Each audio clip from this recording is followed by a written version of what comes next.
Λοιπόν, τώρα ακουγόμαστε και ζωντανά. Καλησπέρα. Καλησπέρα σας και στα ακροατές. Ευχαριστούμε πάρα πολύ. Όπως έχουμε ανακοινώσει εδώ πέρα και στους ακροατές μας, Νίκος Σοφιανός, υπεύθυνος για το Final Four του Κυπέλλου Γυναικών που έρχεται το Σαββατοκύριακο. Πες μας, Νίκο, κάποια πραγματάκια σχετικά με το Final Four, τι περιμένουμε να δούμε. Να ξεκινήσω εγώ από τα σχόλια της βίας πρώτα απ' όλα, για να πάμε στα πιο χαρμόσυνα, φαντάζομαι, από αυτά που μας πεις. Έχουμε τέτοια σχόλια, να ξέρεις, Νίκο, σχετικά με το Final Four. Μας ρωτάνε πόσο ασφαλές θα είναι τα πράγματα εκεί. Καταρχάς να πούμε ότι στόχος μας είναι να γίνει ένα Final Four για να το χαρούν και αυτοί που θα αγωνιστούν αλλά και αυτοί που θα παρακολουθήσουν. Από την πρώτη στιγμή η Ομοσπονδία του Βόλεϊ, όπως έχει κάνει τα τελευταία χρόνια, έχει χαρακτηρίσει τη διοργάνωση σαν ειδικής διαχείρισης, υπερειδικής μάλλον διαχείρισης. Αυτό σημαίνει ότι απευθυνόμαστε στον κόσμο του βόλεϊ και όχι σε αυτούς που μεταφέρονται από άθλημα σε άθλημα για να προξενήσουν ίσως προβλήματα. Κυρίως αυτή είναι η ποδοσφαιρική, ας πούμε, ποδοσφαιρόφιλοι κυρίως, έτσι τους λένε. Κυρίως από εκεί ξεκινάει και εγώ θα συμφωνήσω. Στόχος είναι να δώσει δυνατότητα στον κόσμο του βόλεϊ να παρακολουθήσει αυτή τη διοργάνωση και γι' αυτό η Ομοσπονδία αποφάσισε να έχει ουσιαστικά ελεύθερη την είσοδο σε αυτούς που θέλουν να παρακολουθήσουν, κάτω βέβαια από κάποιες προϋποθέσεις που έχουν σχέση με το από πού προέρχονται αυτοί οι άνθρωποι που θα θελήσουν να κατηφορήσουν προς την Γλυφάδα. Οι προϋποθέσεις λοιπόν αυτές πιο αναλυτικά ποιες είναι? Η προϋποθέση είναι ότι ο βασικός κορμός που θέλουμε να βρεθούμε είναι οι αθλητές και αθλήτριες του βόλεϊ, είτε από μικρή ηλικία, πάντα με τη συνοδεία γονιών και δαιμόνων ή προπονητών, αλλά ακόμα και μεγαλύτεροι αθλητές, αθλητές δηλαδή σαν τον έναν εκ των παρουσιαστών σας τουλάχιστον, ο οποίος... Τον Αλέξανδρο Μπισμπίκα εννοείς? Ο άλλος θα είναι μέσα στο γήπεδο. Ο οποίος είτε αγωνίζεται στο βόλεϊ αυτή τη στιγμή σε οποιαδήποτε κατηγορία, είτε έπαιζε βόλεϊ οποιαδήποτε στιγμή. Δόξα τω Θεώ, έχουμε μεγάλο αρχείο. Έχουμε μεγάλο αρχείο, μπορούμε να βρούμε ακριβώς αυτός που θέλει να πάρει την πρόσκληση για τη διοργάνωση, να μας πει ποιος είναι, ποια είναι η ηλικία του, που έπαιζε βόλεϊ και εμείς μπορούμε να τον βρούμε και να του ετοιμάσουμε. Ηλεκτρονικά εννοείς εκείνη τη στιγμή θα έρθει κάποιος ο οποίος έπαιζε παλιά βόλεϊ και θα τσεκάρουμε κατά πόσο ισχύει αυτό ή όχι? Αυτό που θέλουμε είναι να το κάνουμε με προεγγραφές. Όπου έχει ξεκινήσει τις προηγούμενες μέρες. Μας στείλει τα στοιχεία του. Ακριβώς.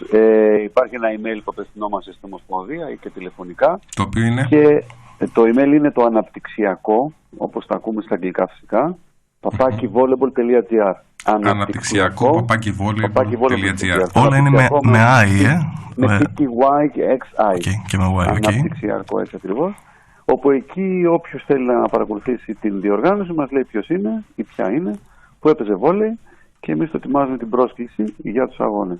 Ο μεγάλος όγκος που περιμένουμε είναι τα σωματεία της Αττικής κυρίως και από άλλο μέρος της Ελλάδας, όπου γίνεται προεγγραφή των αθλητών και αθλητριών, των συνοδών, των κηδεμόνων και των προπονητών. Έχουμε δει ομάδες όπως ο Παναξιακός, το Μαρκόπουλο, έχουν κάνει κάλεσμα στους γονείς και στα παιδιά, γιατί έχουν μεγάλες ακαδημίες. Έχουν οργανωθεί και με πούλμαν, από ό,τι ξέρω, το Μαρκόπουλο. Ο Παναξιακός δεν ξέρω αν έχει βάλει καράβι, δεν ξέρω τι κόσμο θέλει να φέρει. Αναμένεται να είναι κατάμεστο, έτσι δεν είναι? Οι τέσσερις αυτές ομάδες, να πούμε ότι έχουν έτσι μια εισαγωγικά ειδική μεταχείριση, ενώ δηλαδή στους προηγούμενους θα δούμε τη δηλώση συμμετοχής. Σε αυτές τις τέσσερις ομάδες έχουν δυνατότητα να φέρουν μέχρι και 100 μικρούς αθλητές και αθλήτριες συν τους συνειδούς. Οπότε καταλαβαίνετε ότι θέλουμε να φέρουμε περισσότερο κόσμο και από αυτές τις ομάδες, αυτούς που συμμετέχουν. Και φυσικά μην ξεχάσουμε και τους υπόλοιπους που προέρχονται από το άθλημα, όπως είναι οι διαιτητές, οι οποίοι έχουν ελεύθερη είσοδο με την επίδειξη ταυτότητας που έχουν, και οι προπονητές του βόλεϊ, και αυτοί αντίστοιχα. Και το τελευταίο κάλεσμα που κάναμε... Αυτοί επίσης πρέπει να δηλώσουν, έτσι δεν είναι, ή μπορούν με την κάρτα τους? Αυτή είναι λίγο πιο εύκολο γιατί έχουν ταυτότητα με φωτογραφία και όλα τα στοιχεία. Οπότε δεν χρειάζεται να δηλώσουν. Ακριβώς. Πάντα όλοι αυτοί που αναφέραν προηγουμένως είναι με ταυτοποίηση των στοιχείων από την αστυνομία και ασφάλεια στην είσοδο του γηπέδου. Επίσης, να μην ξεχάσουμε το τελευταίο κάλεσμα που κάναμε, που είναι παλιοί διεθνείς αθλητές και αθλήτριες, που ίσως τελευταία τους ξεχνάμε στις διοργανώσεις. Και έτσι αποφασίστηκε να τους καλέσουμε, και όσοι μας ακούνε θα ήταν χαρά μας να τους έχουμε, πάλι με τον ίδιο τρόπο, είτε και τηλεφωνικά στο 6801-992, στο σημειώσουμε και αυτό, 210-6801-992, μπορούν να μας δηλώσουν φυσικά το όνομά τους. Δεν χρειαζόμαστε από μερικούς ανθρώπους άλλα στοιχεία, το που έπαιζε παραδείγματος χάρη ο Αγροπηδάκης, στοιχείο το όνομα. Νομίζω ότι είναι την αναφορά μόνο του ονόματος η πρόσκληση. Σαφώς. Θα είναι τιμή για να βρίσκονται και στο γήπεδο. Ακριβώς. Εκπλήξεις θα έχουμε γενικότερα? Όχι, να κάνω μια άλλη ερώτηση. Αμέσως μετά αυτή η ερώτηση του Κώστα. Οι υπόλοιποι που κάθονται στον πάγκο, δηλαδή η Έφορος, αυτοί που έχουν και αυτή κάρτα, που έχουν βγάλει και έχουν και φωτογραφία, ας πούμε, αυτοί μπορούν να έρθουν? Εντάξει, δεν ξέρω. Από ποιες ομάδες? Από όλες, από τις μικρές. Από κάθε ομάδα μπορούν να δηλώσουν είτε αθλητές-αθλήτριες, είτε προπονητές, είτε όμως ακόμα και παράγοντες που έχουν ταυτοποιηθεί προηγουμένως. Δεν θα πούμε όχι σε έναν άνθρωπο του βόλεϊ που ασχολείται με μια ομάδα γιατί και έχει ταυτοποιηθεί. Τέτοιοι άνθρωποι στα αναπτυξιακά συνήθως είναι γονείς. Βεβαίως. Οι γονείς έτσι κι αλλιώς έχουν το δικαίωμα. Και φυσικά τα διοικητικά συμβούλια, πρόεδρος, γενικός γραμματέας, τα μέλη. Απλώς ζητάμε να γίνει προεγγραφή, η οποία τελειώνει σήμερα. Μέχρι πότε είναι διορά? Σήμερα. Είναι σήμερα, μέχρι σήμερα, για να μας διευκολύνει περισσότερο να δούμε πώς θα διοικητεύσουμε τον κόσμο στις δύο αυτές ημέρες. Πόσο κόσμο χωράει το γήπεδο της Γλυφάδας?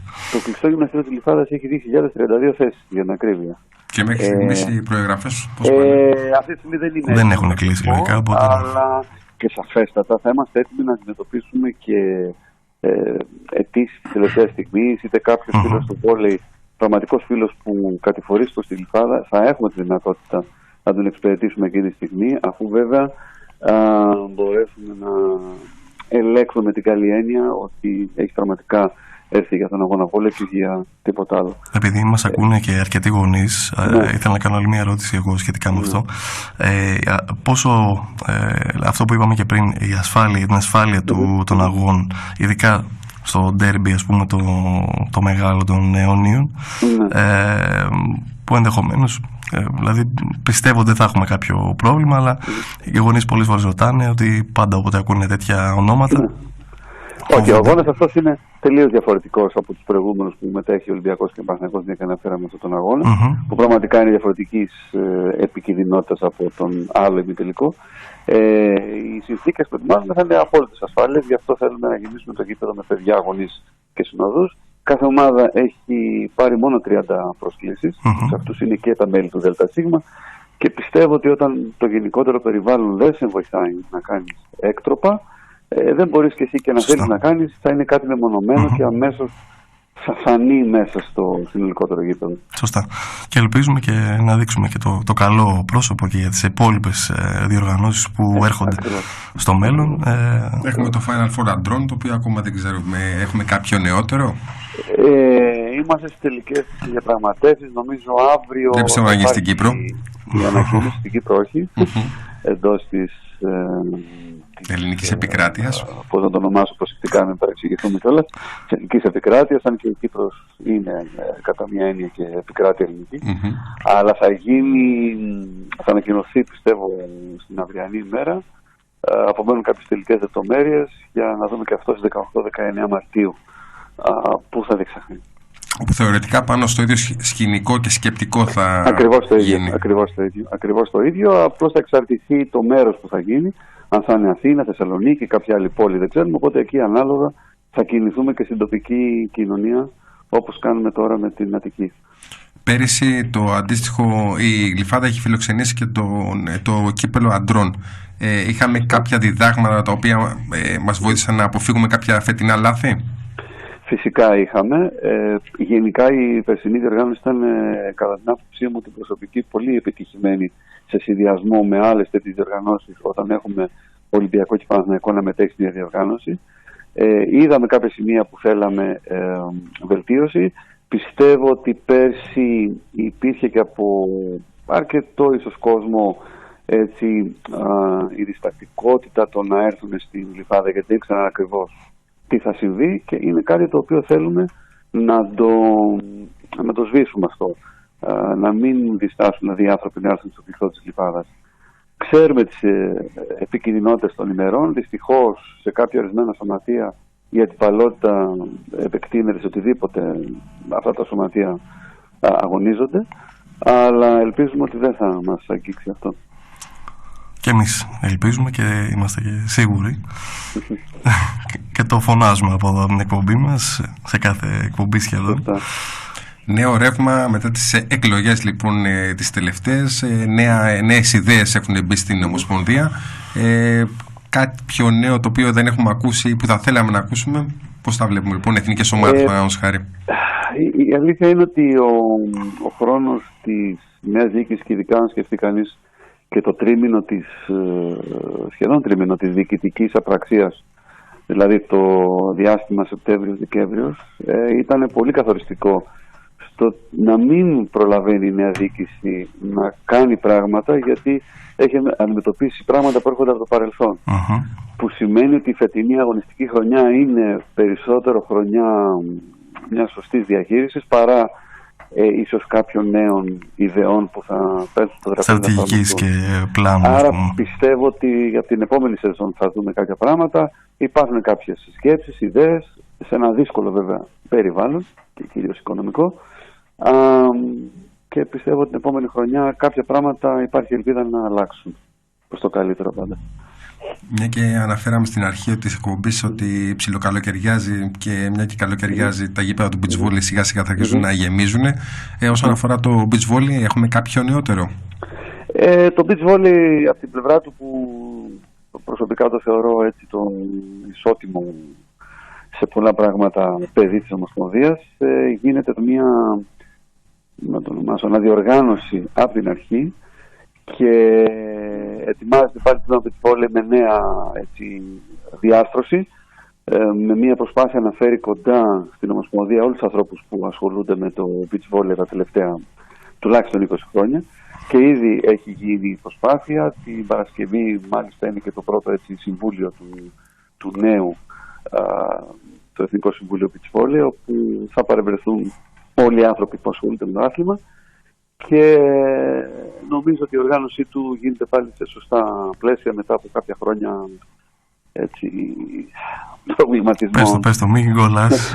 Όχι, των προβλημάτων που υπήρχαν στην...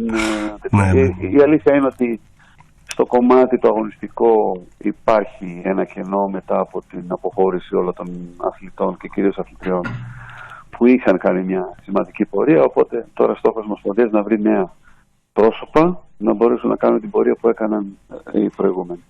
Άρα να θεωρήσουμε ότι, ας το πούμε, οι νέες σκέψεις και ενέργειες θα ξεκινήσουν από το beach volley, μια και θεωρούμε ότι η σεζόν της άλλας τελειώνει όπως θα τελειώσει.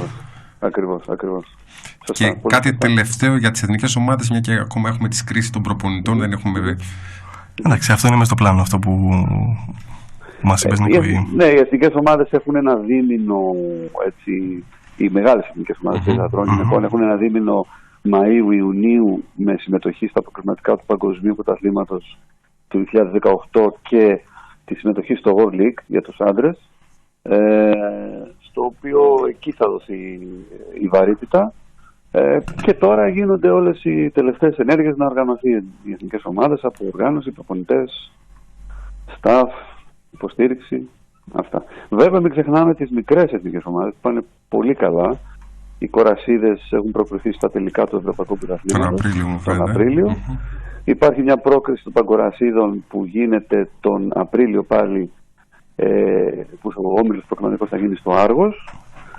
Και μην ξεχνάμε και τους παμπέδες, οι οποίοι έχουν προκριθεί ήδη στα τελικά του Ευρωπαϊκού Πρωταθλήματος στο καλοκαίρι. Άρα ουσιαστικά από διοργανώσεις, διεθνείς διοργανώσεις, έχουμε αυτή τη στιγμή αυτή που έρχεται τον Απρίλιο στο Άργος με τους παγκορασίδες. Σωστά. Είναι η αλήθεια ότι το 2017 είναι μια χρονιά που αποφασίστηκε από τη νέα διοίκηση της Ομοσπονδίας ανασυγκρότησης και ιδιαίτερα και στην ανάληψη διεθνών διοργανώσεων, και οι λόγοι είναι καθαρά οικονομικοί, αλλά παρόλα αυτά υπάρχουν περιπτώσεις ανθρώπων που βοηθούν, όπως παράδειγμα είναι ο Δήμος Άργους Μυκηνών, που μετά τη διοργάνωση του Ιανουαρίου στους Πέδες θα συνδιοργανώσει και τη διοργάνωση των Παγκορασίων τον Απρίλιο. Και μια και μιλάμε στις διοργανωτές, νομίζω ότι αξίζει να αναφέρουμε την βοήθεια του Δήμου Γλυφάδας όσον αφορά το Final Four των γυναικών, που για δεύτερη χρονιά είναι συνδιοργανωτής, και ο Δήμαρχος αλλά και ο υπεύθυνος αθλητισμού, ο οποίος παρόλο ότι προέρχεται από το χώρο του μπάσκετ, τον έχουμε κάνει αρκετά ένθερμο φίλο του βόλεϊ, ο κύριος Δορκοφίκης, και ο κ. Παπα-Νικολά που είναι ο Δήμαρχος, είναι πάρα πολύ ζεστοί και μετά την περσινή εμπειρία θέλησε να αναλάβουν και άλλες οργανώσεις και νομίζω ότι το κάνουν και σε άλλα αθλήματα. Πολύ καλό αυτό. Είναι σημαντικό όταν δήμοι βοηθάνε στην ανάπτυξη του αθλήματος, γιατί το βασικότερο είναι η Ομοσπονδία μπορεί να θέλει να κάνει διοργανώσεις, αλλά αν δεν υπάρχει η επιχορήγηση, να το πω, βοήθεια από τους δήμους να διαθέσουν το προσωπικό, τα γήπεδα. Για μένα δεν είναι μόνο η βοήθεια, είναι και το μετά. Το να καταλαβαίνει κάποιος αυτό που κάνει, να καταλαβαίνει τη δυναμική του, να το ακολουθεί και τις επόμενες χρονιές. Αυτό που όντως γίνεται στην περίπτωση αυτή. Και στη Γλυφάδα και στο Άργος. Να μην κάνει δηλαδή κάποιος δήμος μια κίνηση απλά για τα μάτια του κόσμου, αλλά πραγματικά για ανάπτυξη. Ωραία. Τέλεια. Λοιπόν, ευχαριστούμε πάρα πολύ που τα είπαμε. Μοιραστήκαμε τις σκέψεις μας. Θα τα πούμε από κοντά. Και θα τα πούμε φυσικά και από κοντά. Τον Κώστα τον έχεις εντός αγωνιστικού χώρου. Αλλά θα χαρούμε να σε έχουμε και εμείς κοντά, εντός Radio Buzz. Κάποια στιγμή να κανονίσουμε κάποιο ραντεβού εδώ στο στούντιο. Όταν έχουμε ειδήσεις που θα τρέξουν μέσα από το Radio Buzz. Σχετικά με αυτά που είπαμε, με τις εθνικές ομάδες και τα υπόλοιπα. Λοιπόν, καλό βράδυ από εμάς. Καλή επιτυχία στον Final Four κυπέλλου γυναικών, λοιπόν, 4 και 5 Μαρτίου. Τα καλύτερα και για αυτό το τουρνουά, να τρέξει όπως εσείς το επιθυμείτε. Και καλό βράδυ. Είστε επανειδήν. Καλό βράδυ. Γεια χαρά. Καλό βράδυ.